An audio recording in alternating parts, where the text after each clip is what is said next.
Ndabasuhuje cyane nizere ko mumeze neza, hari haciye iminsi tutavuga kuri cryptocurrency ariko hano hari amakuru ari gutrendinga cyane, niyo bita quantum wallet, urayikora bakaguha coin, izo coin nabonye zifite agaciro k'amadolari 900 kandi baravuga ko izaba listed ku itariki 8 z'uku kwezi kwa gatanu.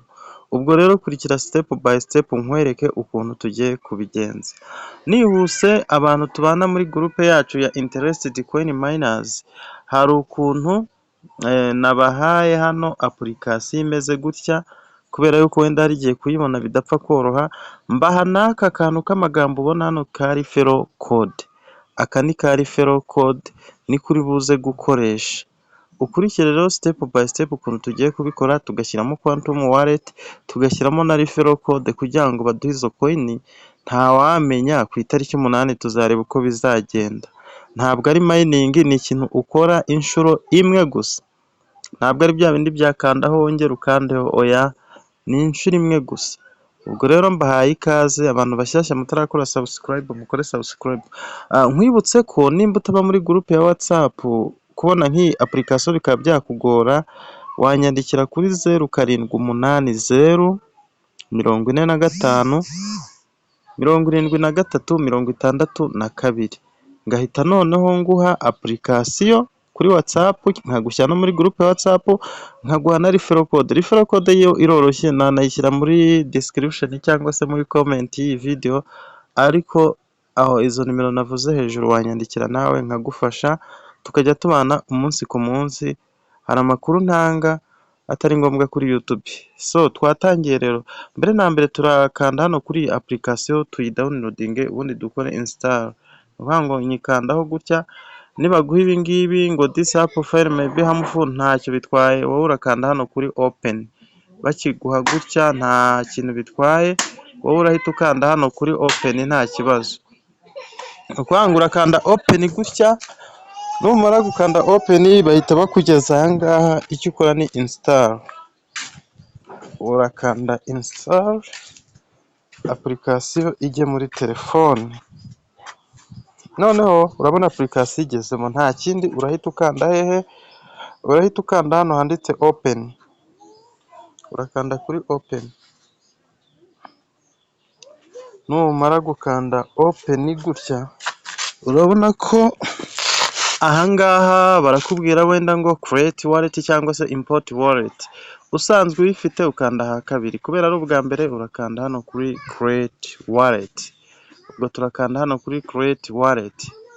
Noneho hano nyine batubwiye ngo read and agree, urakanda hano kuri read and agree mw'iri bara ry'umweru. Ubwo twakomeje, numara kuhakanda ndabona nanone barasa nk'abakubwira kuri create wallet, wongera uhakande. Hano bakubwira gusetinga pin n'imibare ushaka. N'urugero dushobora kuvuga wenda ngo reka nkwereke 678990, nkabisubiramo. Ubwo si imibare 10, 6, ndasubiramo, ndakanda 678990. Pin barambwiye ngo ntihura, sorry, reka nzasubiremo. Ubwo nuko bigenda, ngiye gushyiramo pin wenda. Ngiye gushyiramo wenda, reka mpere kuri 3, 3, 4, 5, 6, 7. Ubwo ni imibare nga 1, 2, 3, 4, 5, 6, ndageza ku 8. Yego, 3, 4, 5, 6, 7, 8. Upfa gushyiramo imibare ingahe? Ushyiramo imibare hano 6 utazibagirwa, ubwo ni pin.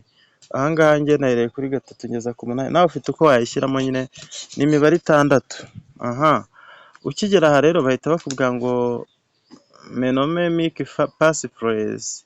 Passphrase is the master key. Ubwo nyine hano baraziguha, nta kindi ukora, ukanda hano bakavivura, na hano bakavivura, bagahita bakwereka amagambo. Ubwo ngiye kuhakanda bayanyereke, ubundi dukomeze. Ndaba mbibahishe, ntabwo hano nabibereka, kuko mbikweretse wandangira. Nukuvuga ngo amagambo baba bamaze kuyampa, ariko bakagenda bambwira ngo noneho hano kugira barebe ko nayabitse ningaragaze amagambo. Urabona ayo bampaye hano ntacyo bitwaye, bari kumbaza ngo ijambo rya cyenda ni irihe, bakongera bakambaza ngo ese ijambo rya cumi na kabiri ni irihe, ijambo rya cumi na rimwe ni irihe. Ubwo ndeba aho nayanditse cyangwa se nayabitse nkagenda nyakoraho nkayabereka. Njye rero ntabwo we narikwereka, ubwo ngiye kubikora gutyo mpuzuze, nindangiza nkomeze turahita dukomezanya, nshyiremo ijambo rya cyenda, irya cumi na kabiri ubwo ndarikoraho n'irya cumi na rimwe.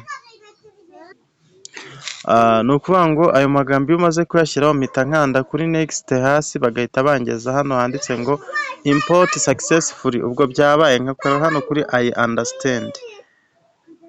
Ni ukuvuga ngo bimeze gutya wallet iba yamaze kuba created. Ariko urabona ubundi ni ukuvuga ngo hano baravuga ngo iki, reka nze mbikwereke neza. Aha ngaha barakubwira ko atu izaba listed, twebwe baduha za satu, baduha satu rero sinzi nimba bazafata satu bakazivunjamo iyi bita atu. Urabona ko ubu bayerekana ko ifite agaciro k'aya madolari 0.3, kandi bahita baguha izifite amadolari 900. Ni ukuvuga ngo rero ubwo tuzategereza.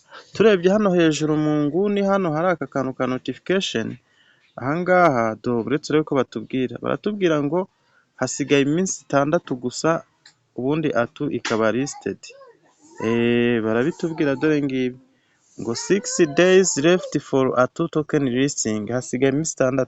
Ubwo tuzabimenya. Nyaboneka rero gerageza nawe itazaba listed nta kintu ufite kandi amakuru warayamenye ugasanga urahombye.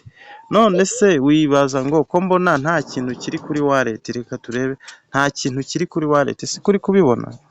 Ariko wibuke ka referral code naguhaye, ka referral code naguhaye niko ukeneye gusa, ugahita ubona ayo madolari 900 utagakoresheje, uri buze kubona nta kintu kiriho.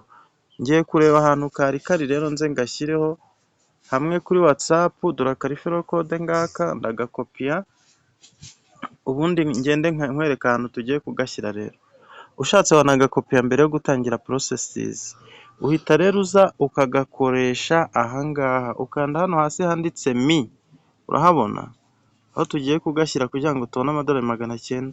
Warangiza ugahita uza ugakanda hano handitse ngo share with friends, ahangaha ni ukanda kuri share with friends, ubwuzanya agakode, noneho ugahita uza ukagapestinga hehe, uhita uza ukagapestinga ahangaha niho uhita ugashyira, warangiza ugakanda submit. Ubwo ndakanda nkomeze nkore paste, kugira ngo urabibona ko kagiyemo, nze mbikwereke ngaka, nurangiza ukande kuri submit, bahise bambwira ngo success. Ni ukuvuga ngo ubwo ninsubira inyuma gake ndahita mbona aya madolari yaje, ndagaruka inyuma nkande kuri wallet, dore ngaya amadolari ahise ajyamo kubera referral code ukoresheje. Sawa rero nawe gerageza kandi ukore sub, ukore share na like ku bandi bantu, nuko aho ruzingiye ni referral code ushyiramo bakabona kuguha aya madolari. Urabona ko baba batanze coin zingana n'ibihumbi 3 zifite agaciro k'amadolari 900. Sawa rero turi kumwe, mukomeze kugubwa neza.